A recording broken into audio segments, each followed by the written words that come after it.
It's crazy how much progress can be made in just 4 months. I think it's good to look back at where the game was and compare it to now. It helps to keep me encouraged to work on it until the end, so let's go down memory lane all the way to the beginning of the year. I finally decided to add in a real main character. It only took me 1 full year of game development to add in an actual main character. I also added in zombie models that fit my art style way better.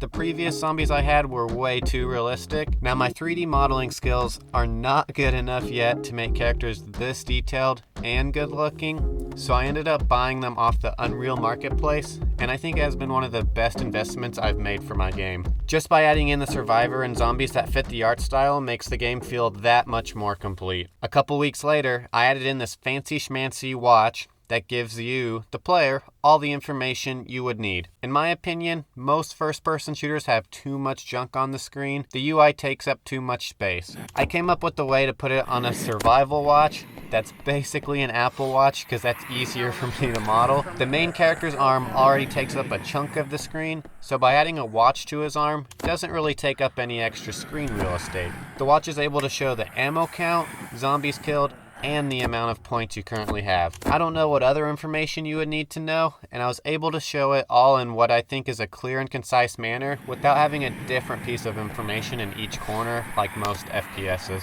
Also, in this 4-month time span, I've added 5 new weapons: the pepper spray gun, the nail gun, the gum shot, the can floater, and the most current one, the paintball gun. My goal when I first started making this game was to have unique weapons. Every first-person shooter has an AK-47 and an M4, including my game at the beginning. I'm a one-man army, so I can't really compete with the bigger shooter games, so my way to stand out is the unique weapons. I haven't seen another game with a blowgun or potato gun, or really any of the weapons I've added. Along with adding those 5 new weapons and plans to have at least 10 unique weapons, I've redone basically the whole weapon system. How the weapons worked were okay at best when I first added them. When I first added them, I was still learning a lot about Unreal and wasn't super comfortable with blueprints yet, so everything I did was from various YouTube videos I've just Frankensteined together. The weapons had a little bit of recoil, but that was it. The recoil still felt static though. It didn't feel as if you were shooting a real gun that pushes you back a little.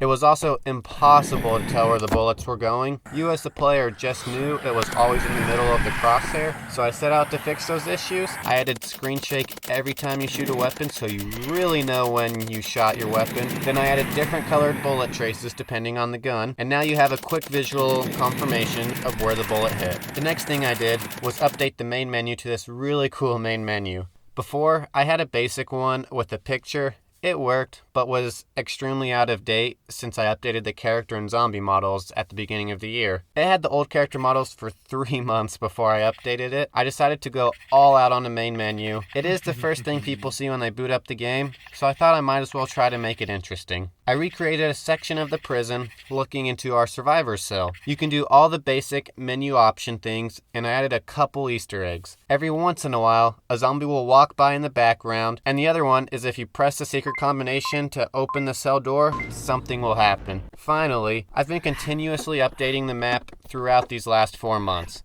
In January, I only had the starter area completed. Now I have 4 out of the 5 areas playable. The starter area, the visitor center, the cafeteria, and the outside area. You can move freely between all these areas however you want. If you want to go straight to the outside area first, you can. If you want to travel from building to building, you can do that also. I've tried really hard to give the player some kind of choice as to where they would want to go. And that is just a quick overview of what I've done in the last 4 months. There's way more that I did that I just didn't show in this video, like the mini-map, the nav mesh stuff, and optimizing the blueprints. Then there's plenty of stuff that I just haven't recorded at all, like bug fixes almost weekly. I'm really proud of how far the game has come, and I'm excited to see where it'll be in another 4 months. That's it for this episode. You can play my game at seanmercer.etch.io. The link is in the description. Also check me out on TikTok. The link's in the description also. Thanks for watching.